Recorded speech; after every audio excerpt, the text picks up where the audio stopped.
Boa noite, meus amigos. Hoje a live um pouquinho mais cedo do Instagram. Vamos aguardar aí a nossa convidada Karen Santos. Já pedi desculpa para Karen porque hoje a redação tá complicada. Já é muita informação. Deixa eu um pouco a minha manta. Muita informação. Aí houve um acidente aí na cidade de vacaria aí envolvendo o presidente do CDL de lá e muita informação, umas informações um pouco contraditórias e tal. Então a gente se atrasou um pouquinho, estamos aguardando a Karen Santos, deixa eu ver que horas são, já é 18 horas. Vamos aguardar a Karen. Aguardar a Karen Santos. Enquanto a Karen não chega, Barone e Companhia, o melhor X de Porto Alegre, com essa chuvinha, com esse frio, peço o deliver no 32 24 24 11, o melhor X de Porto Alegre. Top Sal do nosso amigo Pablo, na Praça Conde de Porto Alegre, 41, no Centro Histórico. Telefone é o 51 32 12 1662, o WhatsApp 51 98 470 11 86. Nem sei, agora estamos em lockdown, né, pessoal? Nem sei se o Pablo vai abrir suas portas, mas vou deixar aqui o telefone e a propaganda igual. Serviço de cabeleireiro, alisamento, manicure, depilação e sobrancelhas. Vamos ver se a Kari vai entrar. Vamos aguardar aí. Bazar da Lúcia, relógios, concertos, modelos carrilhão, relógio de parede, concerto de joias e design. Bazar da Lúcia, 17, Avenida Otávio Rocha, 15 de novembro. Loja 17. Sintonia musical. Entrou a Karen, vamos ver agora. Vamos ver a Karen.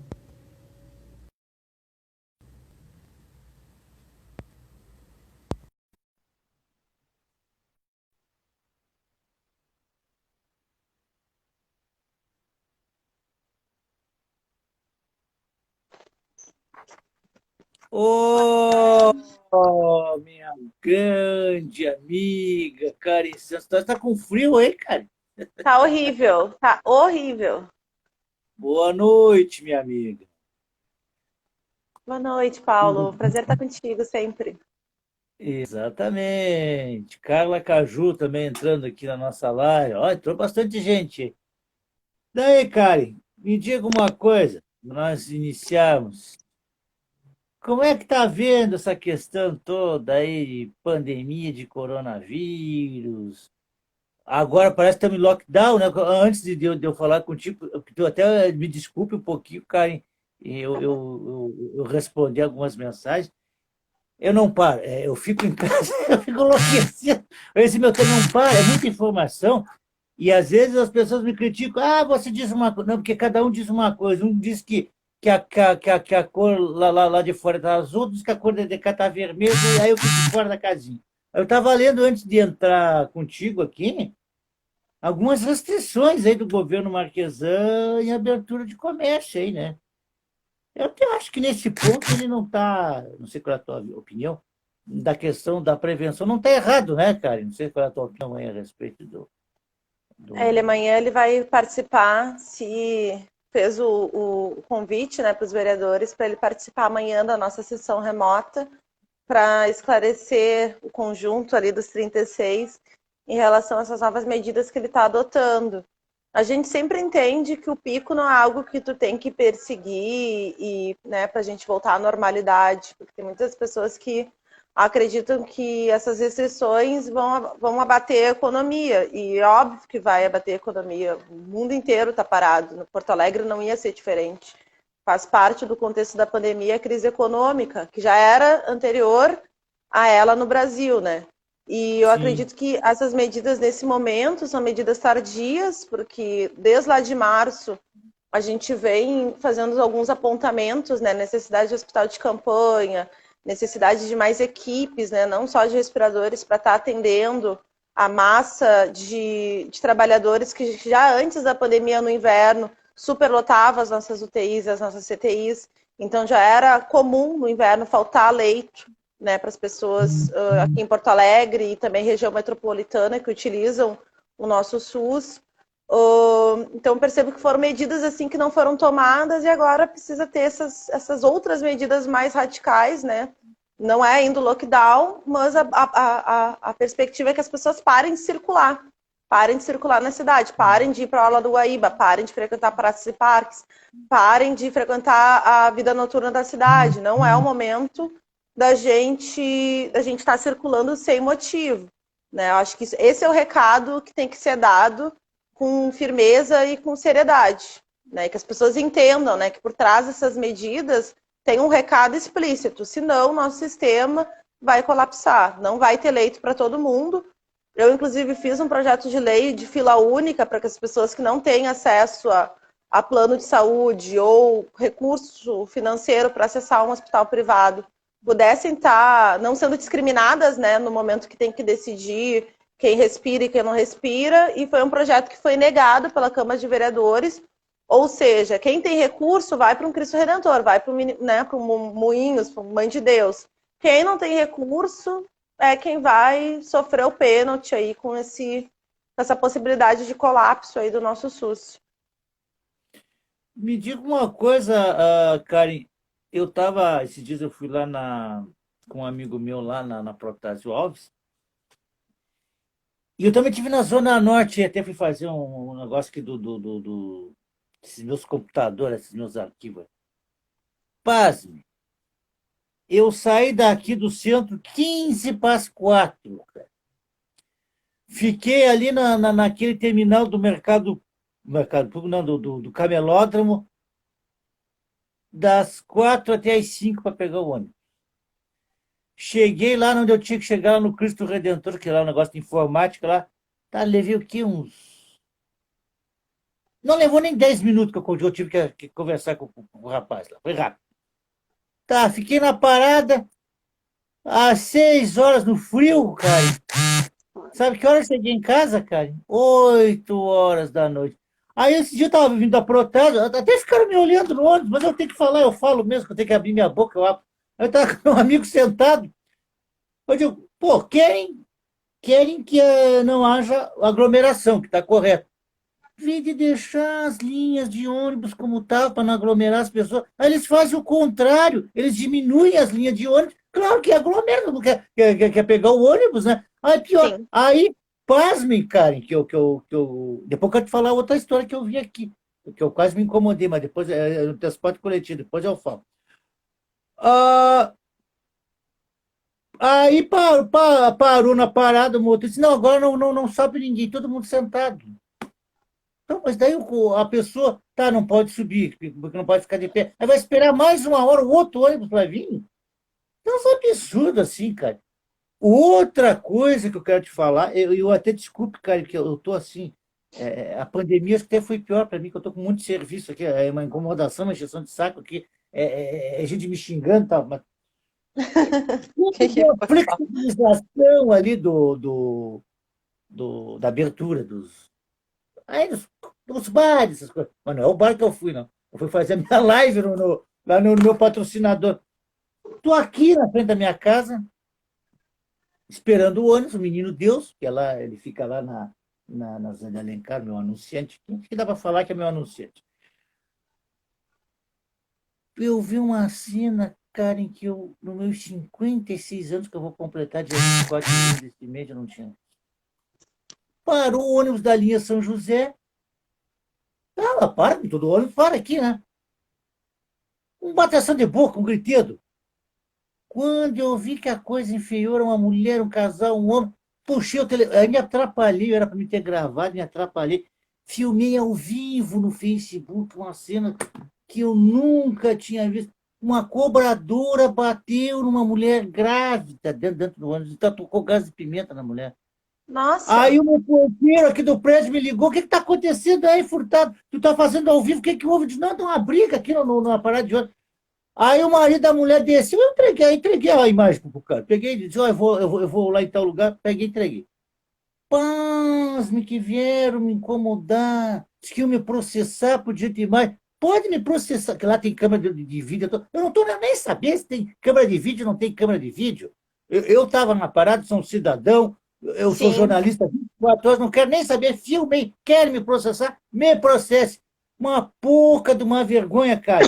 Era problema de janela, pasme. A mulher grávida não podia subir para a janela e a mulher disse que, segundo o que o pessoal me relatou, a gravidez não é doença. Acho que ela disse isso para a senhora. Aí disse que vão me processar. Eu disse, como você? Eu nem respondi, cara. Eu nem respondi. Tá, nem respondi. Não assim. Além da gente pagar uma passagem cara, que é R$ 5, que é um absurdo, uma pouca, uma vergonha, o preço da passagem, mas as pessoas são humilhadas aí. Isso não tem, não pode acontecer. Eu fiquei horrorizado, cara. Horrorizado mesmo. Esse novo decreto que possibilita que só circule ônibus com pessoas sentadas na primeira semana que foi implementado, que foi foi semana passada, gerou uma série de constrangimentos desse sentido, assim, quem tem que assumir a responsabilidade, quem é a cara da empresa no momento do translado é o rodoviário, o cobrador e é o motorista, assim, então até eu fiz uma live com o presidente do sindicato dos rodoviários, o Abad, e a gente estava comentando justamente isso, né? A empresa, em conluio com a IPTC, criaram uma série de restrições e quem vai ter que fazer a gestão desses problemas é o cobrador, é o motorista, assim, e que não vai poder, né? Vai ter que mandar as pessoas descerem, se tiver superlotação, os ônibus não podem circular com pessoas em pé. Ou seja, as paradas, às vezes, elas permanecem lotadas porque o ônibus segue, não para, porque já está com todos os lugares de pessoas sentadas ocupados. Então, isso que tu falou, né? Nesse momento, a gente precisaria ter a manutenção das linhas e dos horários já na normalidade, né, antes da pandemia. E a gente percebeu que logo que iniciou as políticas de restrição de circulação e teve uma queda no número de passageiros, as empresas de ônibus foram as primeiras a terem as suas políticas, inclusive não esperaram ter algum tipo de iniciativa da prefeitura, né, para tentar amenizar o impacto econômico da crise, né, de menos pessoas circulando, elas mesmas tomaram a iniciativa de reduzir linhas e reduzir horários, assim. A gente denunciou, levamos isso para o Ministério Público Estadual, fizemos uma representação que desencadeou uma ação civil pública e a liminar a gente perdeu, porque de acordo com, né, com o parecer deles, atualmente está conseguindo se manter a política de distanciamento, assim. Só que é isso, precisou Porto Alegre entrar na bandeira vermelha para que tivesse esse tipo de postura, né? Só circular com pessoas sentadas.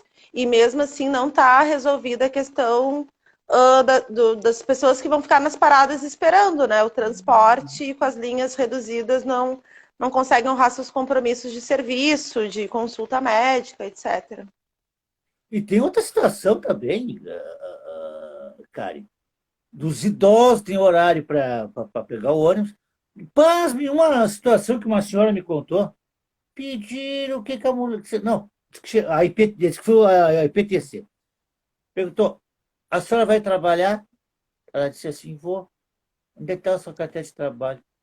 Não, eu deixei em casa. A mulher teve que voltar, pegou uma moto e veio para trabalhar. Diz que estão até exigindo, se a pessoa estiver passeando, não é para ir no ônibus, né? Eu já estou achando que eu vou ter que a minha credencial agora nos ônibus para. É que os idosos têm que ficar em casa, né? Não é uma questão de lazer, né? Ou circular pela cidade para visitar os parentes, assim. São medidas de restrição, principalmente para esse setor que é o grupo de risco, se permanecer em casa. Assim. Então, eu tenho acordo que é difícil, né, fazer esse convencimento, falta política de lazer, falta, né, às vezes meios objetivos das pessoas permanecerem em casa, como água, como luz, como um espaço de não violência doméstica, mas ao mesmo tempo são restrições que buscam evitar justamente isso, assim, o idoso que quer passear, o idoso que quer ir fazer lazer, visitar a família, né, que eles fiquem em casa, né, e haja esse compromisso, né. É porque tem um problema, cara, que nem aconteceu essa história dos ônibus aí, que eu fiquei 3 horas na zona. Aí teve um que disse assim: por que o senhor não fica em casa? Então eu fui obrigado a dizer para ele: olha, feliz do senhor que tem secretária, feliz do senhor que não precisa sair de casa. Eu tenho que sair de casa, eu moro sozinho, cara. Eu tenho que sair, eu tenho que O ideal resolver, é eu tentar estou se doendo. organizar, Paulo, para sair o menos possível. Por exemplo, É, faz eu não compra uma vez na preciso. semana. Sai uma É, vez para resolver as questões, né? Porque tem gente que ó, vai pipocando, sai 3 vezes às vezes de casa, sabe? Sai 3 vezes para ir no bar porque esqueceu, sabe? Então, tipo assim, tem o 8 e o 80. A gente tem que ter uma política agora mais autoritária, porque infelizmente a gente vai chegar no lockdown do nosso. No lockdown, não, no colapso dos nossos leitos de SUS, de é UTI. frio, né? E tá frio, né, cara? Aí depois ainda querem que volte o futebol ainda aqui no Rio Grande do Sul, né? O frio que tá aí, ó, como é que... Mas falando em pandemia, claro que não é o teu setor, cara, que tu é vereadora, tu não é deputada federal, mas eu vou fazer uma pergunta assim para ti, que eu já me incomodei, até briga eu já tive na internet, até vou ter que me incomodar. O presidente da República está dando auxílio emergencial, o que eu tenho que falar, né? Eu também sou beneficiário desse auxílio emergencial. Aí eu escrevi um absurdo, que foi essa terceira parcela. O absurdo, eu nem que falei do valor, eu falei do prazo. O saque em espécie para cetim.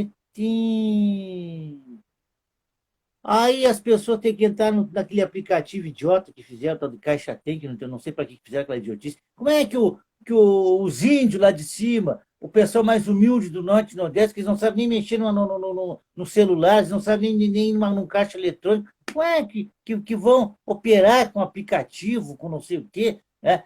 Então, assim, umas coisas absurdas. Aí, só em setembro, e as pessoas estão usando de todas as formas aí, compra virtual, sacando para cá, um depositando para lá, é uma confusão total. E no momento, cara, que a gente está com dificuldade, esse presidente, eu vou ter que até me cuidar para não dizer as palavras, senão eu vou me incomodar. Eu vou dizer um presidente insensível, eu ia dizer outras coisas, mas eu vou falar insensível. Está todo mundo em dificuldade, tem empresas quebrando, os pequenininhos estão quebrando aqui, o cara. Né? Tem gente desesperada. Ele vai pagar só em setembro, em espécie, cara. Mas tinha um Pois, absurdo, cara. para quem tem cadastro no auxílio emergencial, o recebimento é mensal. Agora, inclusive, teve o decreto que prorrogou por mais 2 meses o Isso. recebimento do auxílio dos R$ 600. Assim. Tem uma série de restrições, inclusive ex-apenados estão sendo barrados, né, de receber o auxílio, e tem aí o acompanhamento por parte das defensorias públicas e denúncias para que as pessoas que realmente necessitem recebam esse auxílio. Ao mesmo tempo, a gente viu uma série de denúncias até que foram reportadas na Globo, né, de pessoas que estavam recebendo auxílio indevidamente. Aqui no Rio Grande do Sul, diversas cidades do interior com um índice bem grande assim de fraude e corrupção. Então tem esse panorama, né, desse Brasil tão desigual. Ao mesmo tempo tem pessoas que estão excluídas digitalmente, que não conseguem fazer o cadastro, e ao mesmo tempo tem pessoas que têm recursos que não necessitariam estar recebendo esse auxílio emergencial, que estão se utilizando aí de questões, né, problemas do sistema, e estão fraudando e recebendo esse auxílio de forma indevida, assim. De qualquer forma, acho que é importante a gente colocar que o auxílio é uma política que é necessária para garantir o mínimo de dignidade. Se dependesse do nosso presidente da República, seria R$ 200, né? Foi toda uma batalha para que o valor fosse 600, e temos que batalhar para que a crise econômica, financeira, não passando com a crise sanitária do Covid, a gente possa entrar o ano de 2021 também com essa política de distribuição de renda, que vai ser fundamental para uma retomada da economia. Né? E também isso que tu colocou, né? Recursos a juros zero, fundos de financiamento para os pequenos e para os médios. E isso não está no panorama político programático do Bolsonaro, até aquela frase do Paulo Guedes, né, ministro da Economia, dizendo que os pequenos não dão lucro, os pequenos dão prejuízo, então que quebrem.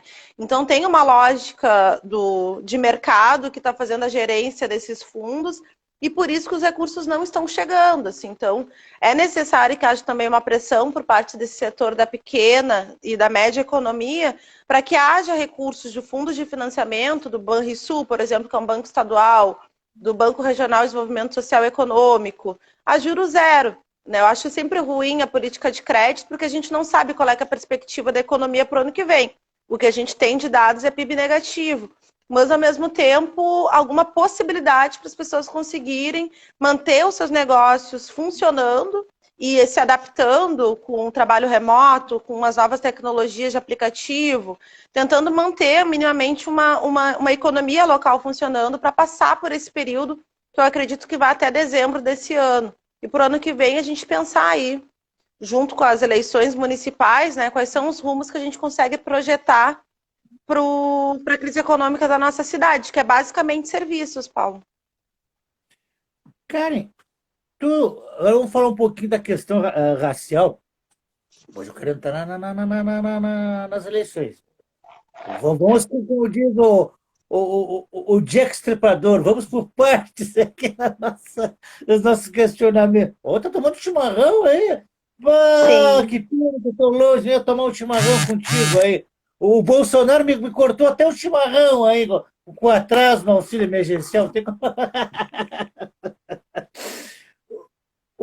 Cara, e você é uma militante jovem, né? Mas com certeza tu pesquisou, tem conhecimento. Eu já sou um pouco mas não vou dizer, já bem veterano, tá bom? Eu sou dos anos 70. Na verdade, da ditadura militar, eu nasci em 64, tinha aquela música do Ira, nasci em 64, e a gente pegou o período mais complicado da questão negra no Brasil e no mundo.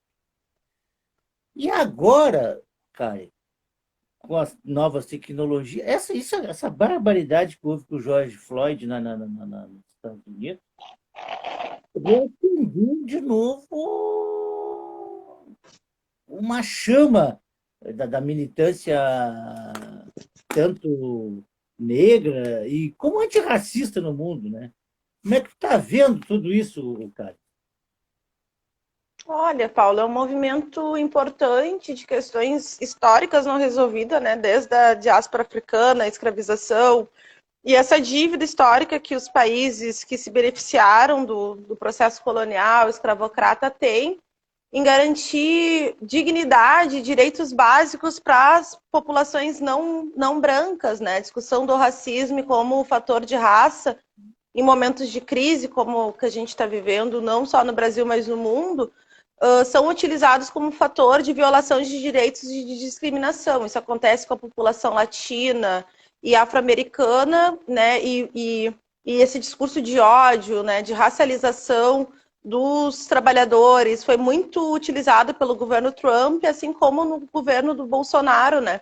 Utilizar fatores étnicos, raciais para mobilizar o ódio, para mobilizar a discriminação. No Brasil, diferentemente dos Estados Unidos, aqui é o mito da democracia racial. Então, desde o início, lá na campanha eleitoral, tu viu o governo Bolsonaro dizendo que não houve escravidão, a escravização foi compactuada junto com os africanos, porque não teve português no continente africano, porque o racismo no Brasil não existe. Então, aqui ele flertou muito mais com essa perspectiva que é a ideologia dominante de que não existe o debate racial, ao mesmo tempo que segue operando uma política discriminatória e de morte, né? Inclusive o vírus sendo utilizado como uma arma biológica de extinção das populações indígenas, das populações faveladas, daqueles todos excluídos, né, desse projeto de desenvolvimento nacional racista e elitista, assim. Então, quando ocorre algo nos Estados Unidos, que é o coração do capitalismo, né, os países dependentes do tipo nosso olham com muita atenção para buscar formas da gente conseguir combater, né, essa elite racista, escravocrata, herdeira dos processos de escravização e que não tem um compromisso de desenvolver tecnologia, meio de produção para resolver os problemas das pessoas. Eles só pensam no lucro. Né? E eu acho que as polícias militarizadas expressam muito essa concepção, né? São pagas com dinheiro público do contribuinte, são servidores públicos que deveriam proteger o cidadão e, na lógica de um país colonial do tipo nosso, elas servem para proteger a riqueza, para proteger as fronteiras entre o luxo e a miséria, assim. Então, ajuda a desvelar bastante, assim, esses processos que que acontece nos Estados Unidos e a gente conseguir fazer algumas comparações com os nossos processos de luta e de resistência negra no nosso país. Sabe, Karen, desculpa aí. Quando eu li a notícia do George Floyd, às vezes me teleporto minhas experiências pessoais. Até eu assisti um filme do Steve Biko, eu me esqueci o nome do filme, tá? Perdi agora o nome.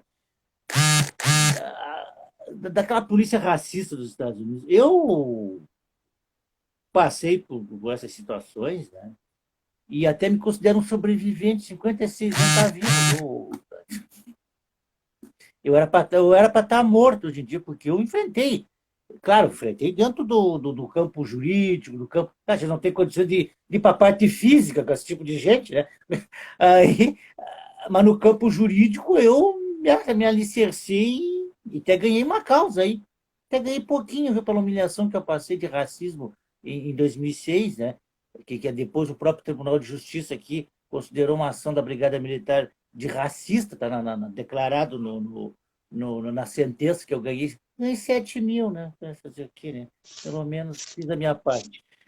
Mas assim, eu fico pensando muitos jovens negros que não conseguiram sobreviver, que receberam aí os títulos que chamava popularmente na gíria, os atraques, batida, mão na parede, que eu acho ridículo ser mão na parede para as pessoas do bem, botar no chão, como já vi, tocar as pessoas algemadas no chão, que eu acho uma pouca de uma vergonha.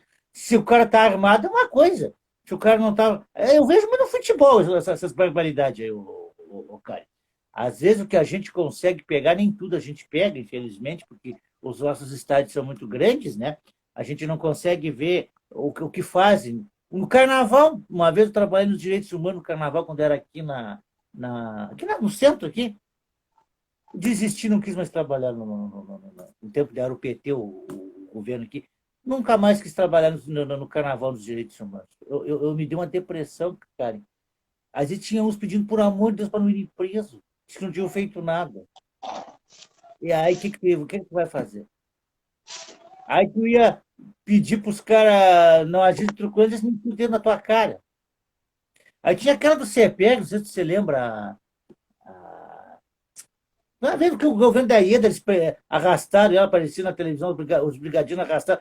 Deus que me perdoe, se fosse a minha esposa, eu tinha feito um barraco, né? Aquela do CEPEG, não esqueci o nome. A Rejane Oliveira, lembrei. E ela estava comigo naquela época, e a gente enfrentava cada situação assim que, olha, Karen, é complicado, cara. É complicado, a gente militante aí, social, e os caras se acham, porque usam uma farda, se acham que estão acima.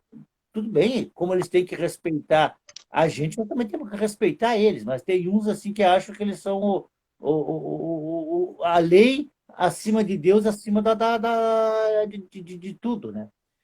Então eu me considero assim um sobrevivente, cara, e até fico feliz de eu estar podendo contar isso para ti e para muita gente que está me assistindo aí, porque eu não sei, viu?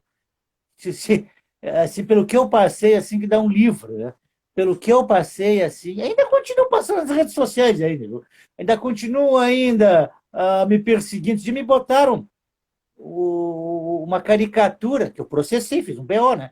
Do Jornal Nacional, me botaram a cara do Inobor, a minha foto, e botaram a Maju com a minha cara, veja só. Aí processei por racismo e por homofobia, né? Ainda usaram a minha logomarca no lugar da Rede Globo, ainda botaram isso. Esse é o meu melhor jornalista. É coisa de gente imbecil, lá do interior, né? Lá do interior. Não, aqui em Porto Alegre, o pessoal, graças a Deus, não faz isso. Cara, e o alicerce, como é que tá, cara? Funcionando, com campanha em solidariedade, né? Com as meninas Crespa lá da Restinga, o Ilê da Mãe Pati na Mapa, Filhos de Maria da Parada 13 da Lomba do Pinheiro, também campanha em solidariedade, aí entrando o 4º mês, distribuindo cestas básicas, com cadastro aí de 300 famílias que a gente atende mensalmente.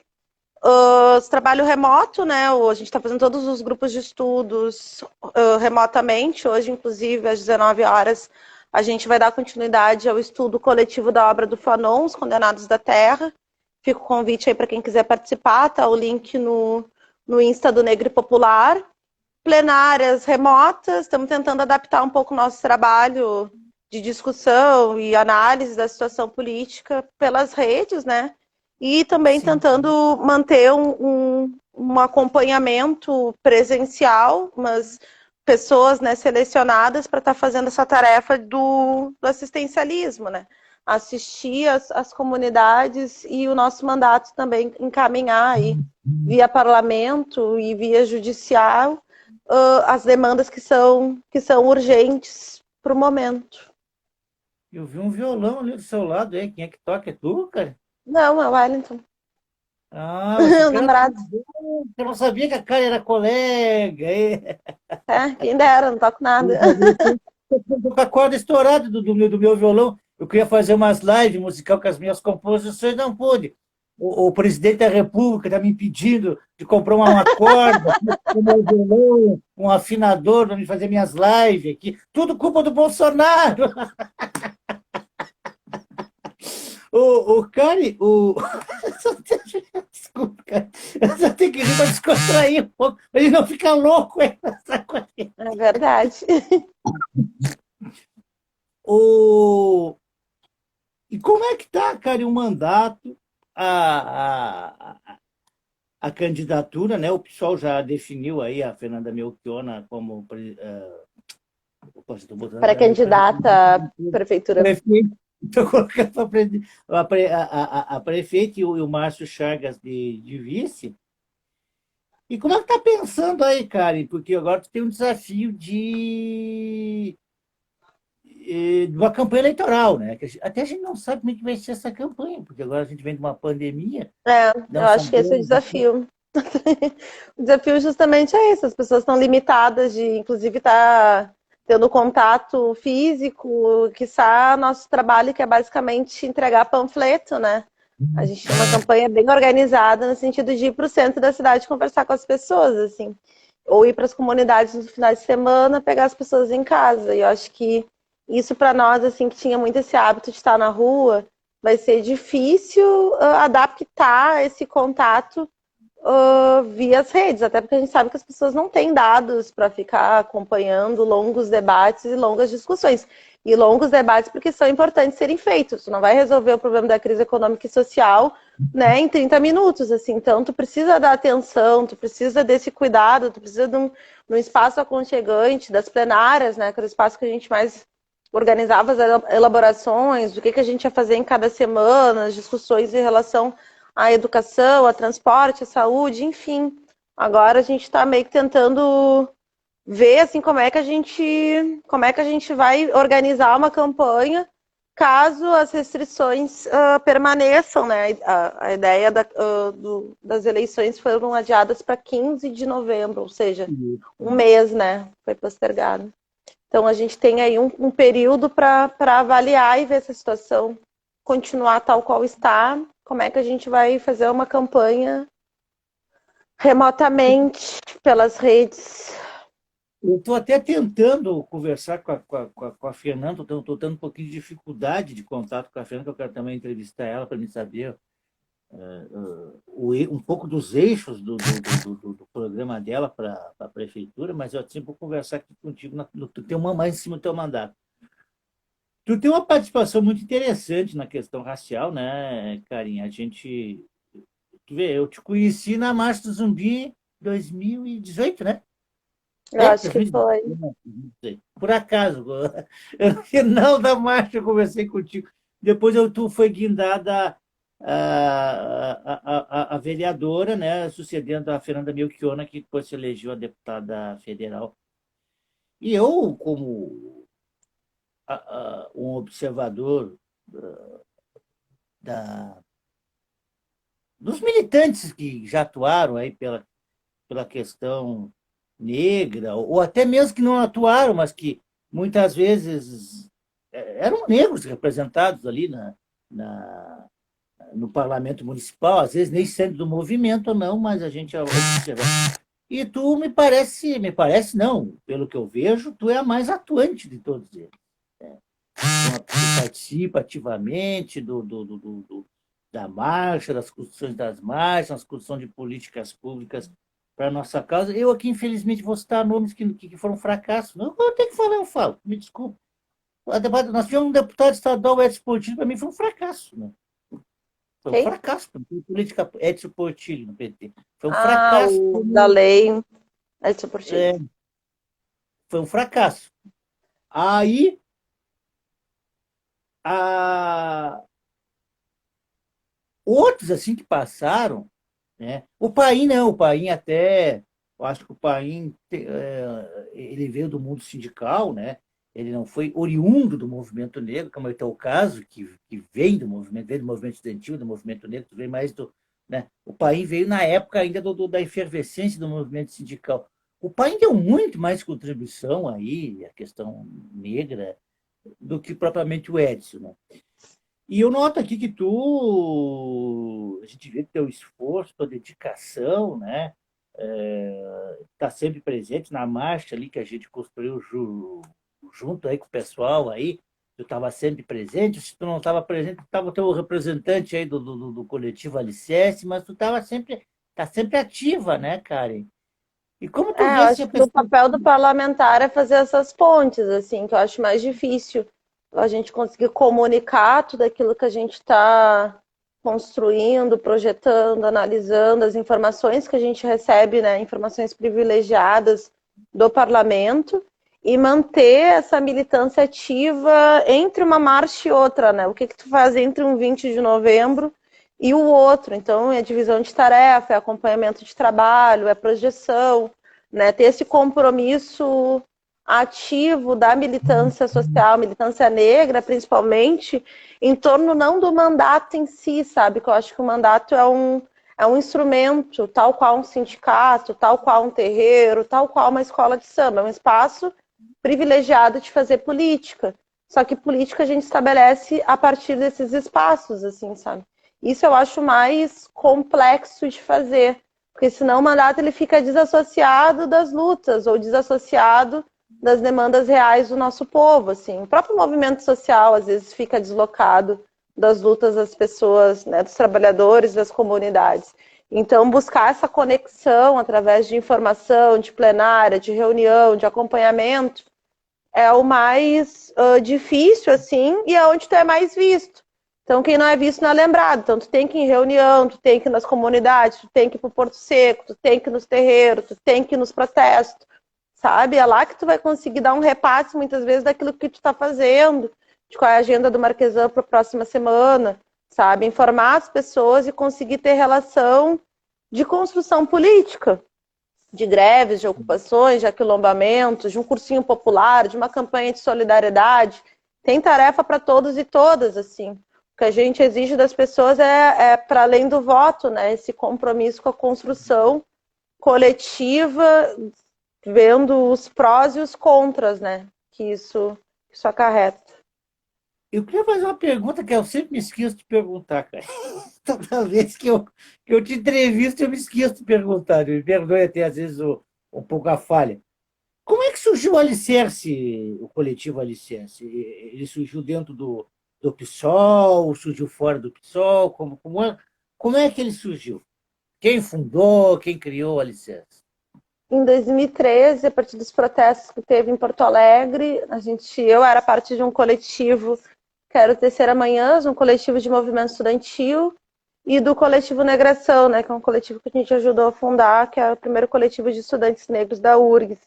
Em 2013, a gente participa dos protestos e começa a fazer avaliações em conjunto com outros companheiros da educação física, da história da URGS, que já estavam formados, já eram professores do Estado, e a gente se encontrava para fazer a avaliação dos atos, para fazer também a projeção da nossa segurança, como é que a gente ia de forma organizada e segura, retornava para as nossas casas sem nenhum tipo de criminalização e com organização, né?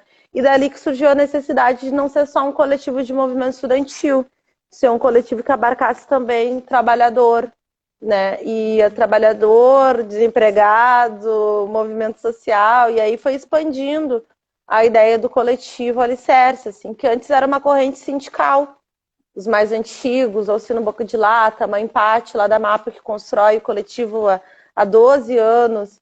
eles são dessa origem mais sindical do coletivo Alicerce, popular porque tinha mapa, né? Visto o trabalho do Joãozinho, companheiro nosso que faleceu. E depois de 2013 aí a gente para e pensa, não, tem que ser um coletivo amplo, não pode ser um coletivo só sindical, ou só estudantil, ou só popular. Como é que a gente debate projeto de país que atravessa todas essas especificidades, mas que visa uma totalidade, visa buscar questões em comum, até para a gente conseguir unificar as lutas, né? Hoje as lutas elas estão muito pulverizadas, elas são muito particularizadas, a luta dos negros, a luta das mulheres, a luta dos indígenas. E o pano de fundo é um país segregado, um país que tem uma matriz econômica, um país que tem uma organização de um Estado, de uma república, composta por uma elite. Então, essas análises de fundo que vai interferir lá a vida do terreiro, lá a vida do sambista quando vai fazer um evento de rua e a polícia proíbe, um sindicalista numa greve, sabe? Acho que esses atravessamentos de raça, de classe, de regionalidade, de territorialidade, é o que a gente busca expandir com uma política de um coletivo amplo, que não seja só de uma especificidade do que é o nosso povo. Bonito até essa história que tu relataste do Alicerce. Obrigada. Tá na minha biografia, né, cara? E o que eu vou fazer, né? Infelizmente, está na minha biografia. Eu tenho que dizer, eu tive uma experiência com o movimento negro unificado, que até então a sua história do movimento negro unificado não era uma história ruim, né? Que surgiu lá em São Paulo, em 78, lá da discriminação. Aí se tornou uma entidade única. Mas depois o movimento negro unificado ficou só um partido de aparelho, né? Ele só aparece no 20 de novembro, só aparece quando tem as boquinhas do PT lá, aí tá. Até tem um aí que agora montou um blog agora para me imitar, né? Mas deixa assim, não vou entrar em detalhes. Até isso, usando até mesmo as minhas frases do meu blog, hein? Agora ele aparece no 20 de novembro, mas não, eu não vou citar porque eu não quero me incomodar. Claro, tu é mais jovem, tu não pegou essa época mais radical do movimento negro. Não pegou aquelas figuras tipo que Deus tem no céu, o Nego Lua, Não, mas eu fiquei sabendo de algumas brigas que davam. Isso é muito triste, né? Porque as divergências existem, não é porque tu é negro que tu pensa igual. Só que o espaço era... Isso eu sei por causa de conversas com mais antigas. A Silvia, do Sintisprev, por exemplo, falecida também, me passava muito, assim, que as reuniões, muitas vezes, do MNU, a sede aqui no Rio Grande do Sul, terminava em briga. E era um espaço, muitas vezes, machista, né? Que tu se impunha pela voz, pelo grito. E temos que fazer balanços, né? Por que não renovou? Por que se transformou num instrumento que a juventude negra hoje desconhece? E tu sabe que eu aqui abro para o meu público. Uma vez eu achei que ia sair morto do MNU. Que horror. Não, eles não gostam de mim, eu também não gosto deles. Está 0-0 essa briga aí. Era assim uma falta de respeito. Uma vez eu ia viajar, ia para o Rio de Janeiro, fui para Goiânia. Eu não curtia Goiânia, eu não curtia o Rio de Janeiro, porque eu ficava lá estressado naquelas reuniões. Eu saía mal daqueles congressos nacional da menina, porque eles iam para o soco, cara. Complicado, Não é né? Tem que ter espaço para debater divergência.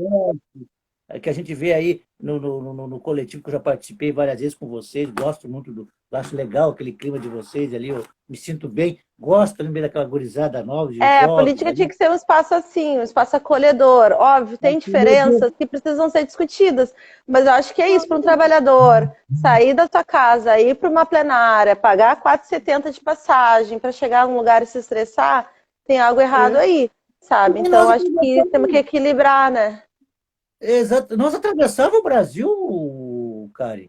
Eu fui para Goiânia, uma viagem horrível de ônibus. Naquele tempo, as passagens de avião eram caríssimas. Hoje a gente compra passagem de avião quase a preço de passagem de ônibus, né? Naquele tempo, não, era muito caro as passagens. A gente atravessava o Brasil para ir lá para brigar, né? Uma vez eu fui no Congresso dos Negros do PT, lá pertinho de Santos, ali, como é que é o nome? Cajamar, eu lembrei. Cajamar. Quase morri de frio lá em São Paulo. Os caras brigando. Era uma briga. Era o grupo do Zé Dirceu, aquele nosso time pesado do Zé Dirceu, né? Eu nem gosto, nem posso nem falar em público aqui, mas é um time muito pesado. Então a gente ia para se incomodar, sabe, cara? E eu, assim, quando eles me tiraram do MNU, me golpearam, eu dei graças a Deus. Até dei graças a Deus. E o Jornal Negritude saiu daí, viu? Saiu Dessa ruptura. dessa briga. Porque, na verdade, o jornal era para formar uma nova entidade, acabou não formando nova entidade, ficou o jornal. Né? Mas assim é difícil, sabe, cara? E que bom que vem uma geração nova, vem você, vem outros, com uma nova concepção. Né? Eu fico feliz, cara, porque a gente já está chegando no final da vida aí, né? E às vezes eu penso, eu paro. Às vezes eu fico aqui, parado nessa quarentena aqui, fumando o meu cachimbo, né? O fumo oficial, não vou pensar que é outra coisa, estou fumando o fumo de cachimbo aqui. Fico pensando, às vezes olhando para trás, assim, às vezes mexo nessas minhas papeladas, que eu estava vendo cheio de papel, que eu tenho aqui, livro, aí eu vou olhando um pouquinho daquelas coisas que eu fiz no passado, eu digo, pô, eu fiz tanta coisa, pelo menos eu dei uma contribuição para que tenha uma cara, que tenha um pessoal jovem aí, né? O mínimo que fosse, a gente deu uma contribuição aí para que essa luta continue, que o Zumbi, Com apesar que tem um certeza. idiota de São Palmares tenta desqualificar o Zumbi, um imbecil lá, que eu nem vou citar o nome desse cidadão, que eu já estou irritado com essa gente do Bolsonaro. Então, assim, o Zumbi nunca vai morrer, viu? Nunca vai morrer, e ele levou 300 anos para ser e a andar aí para serem reconhecidos, mas eles sempre ficaram e vão ficar eternamente aí. Né? Espero que o Paulo Furtado vá se lembrar quando eu morrer, viu, cara? Oh, vai ser aquele louco lá, Paulo Furtado. Vou deixar tá na hora do tua conferência aí, né, que tu tem, te deixar aí tu trabalhar. Muito obrigado, Karen. Eu Não sei agradeço, se tem Paulo, pelo carinho de sempre. Conte comigo para a gente levar esse jornal adiante, porque eu acho que esses instrumentos de elaboração são fundamentais para o nosso povo, né? A gente precisa ter os nossos meios de comunicar o nosso ponto de vista em relação às coisas. E eu acho que o trabalho que tu faz enquanto jornalista, né, dessa perspectiva histórica do movimento social, tu tá lá, tu é comprometido, isso eu acho que é um legado nosso e que tem que ser preservado. Conte comigo para isso. Então, tá, Karen, muito obrigado. Eu fico muito agradecido A Virgínia, não sabia que ela era vizinha. Que legal. Uma vizinha? Tá ali, ó. Ah, Fala, meu vizinho. será que ela mora aqui no prédio? Não? Porque às vezes tem tanta gente que mora aqui, eu não sei. É, Virgínia, cozinheira de mão cheia, ela é gourmet. Ela é do Alicerce também? Não, mas eu conheci ela nos rolês ali do Shake, do samba das quartas-feiras. Estúdio de trabalho e Ah, samba. tem o Fabiano que te conhece, meu porteiro. Nem sei se ele está trabalhando hoje. O Fabiano lá dos Bamba, lá, que te A conhece. Negrada de Porto Alegre é tudo uma grande família. Todo mundo meio que se conhece, hoje já foi meio que parente. Meu pai já namorou tua tia, essas histórias são assim. Uma vez, até antes de terminar aqui a nossa live, eu tinha uma foto contigo, cara, e com a nossa amiga Niara, também. Aí um cara comentou assim: Ah, Paulo Furtado, que bonita tuas filhas. Ai, tirando que para algum pessoal branco, negro é tudo parente, né? Tudo meio igual, tudo meio parecido. Então, tô tirando isso. Pode ser assim, somos tudo parente. Eu falo chinês e japonês, são tudo igual. Então tá, cara. Beijo, Trabalho. Paulo. Até mais. A gente vai se falando aí na sequência. Aí. Um Com abração, cara. certeza. Abraço. Tchau. Foi a Karen Santos, aí, a vereadora do PSOL, que teve com a gente aqui. Virgínia Trindade, minha vizinha. Tu mora aqui no Palácio Itália? Virgínia Trindade. Pessoal bacana, vou acenar para todo mundo aqui que entrou na live, do Paulo Furtado aqui. Tem bastante pessoas aqui, pessoal da Karen aqui, que entrou aqui na live do Paulo Furtado. Pessoal, o Campeonato Brasileiro está com calendário aí, dia 8 e 9 de agosto reinicia as competições. O Campeonato Gaúcho, parece que o Eduardo Leite sinalizou, mas a gente não tem certeza aí de quando vai voltar o Campeonato Gaúcho. Então, nós tínhamos por aqui, eu estava preocupado, por causa dos meus pacotes, e preocupado que a gente não conseguisse concluir a nossa entrevista com a Karen. Nós estávamos em débito, né? Na outra vez nós não conseguimos falar com ela. Aí já cumprimos nossos compromissos aí com o nosso público aqui da internet. Então tá, pessoal, um beijo no coração de vocês. Amanhã eu volto no Facebook, onde nós não vamos fazer, tá muito frio, pessoal. Eu ia fazer lá no Facebook uma fala, mas vou deixar para amanhã. Amanhã nós damos uma conversadinha com o pessoal lá. Obrigado, professor Lázaro Evangelista, o Evoré Quinais, a Virgínia Trindade, que é minha vizinha, que eu nem sabia que é minha vizinha aqui.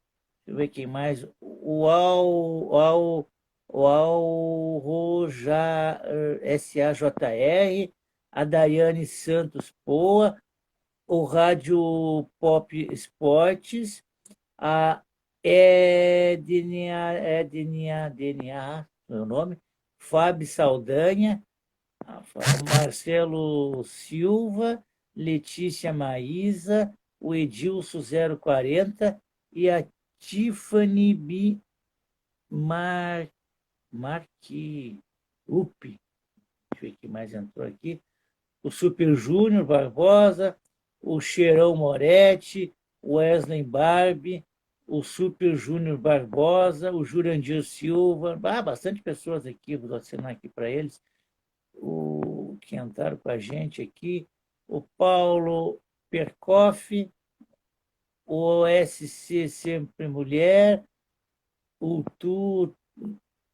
Tami, nossa, bastante pessoas, a Preta Direta, o Vinícius Reis, o Alexandre RJ, a Jennifer Dias, o Edu Amoreira, o público, olha, a Rose Zamper.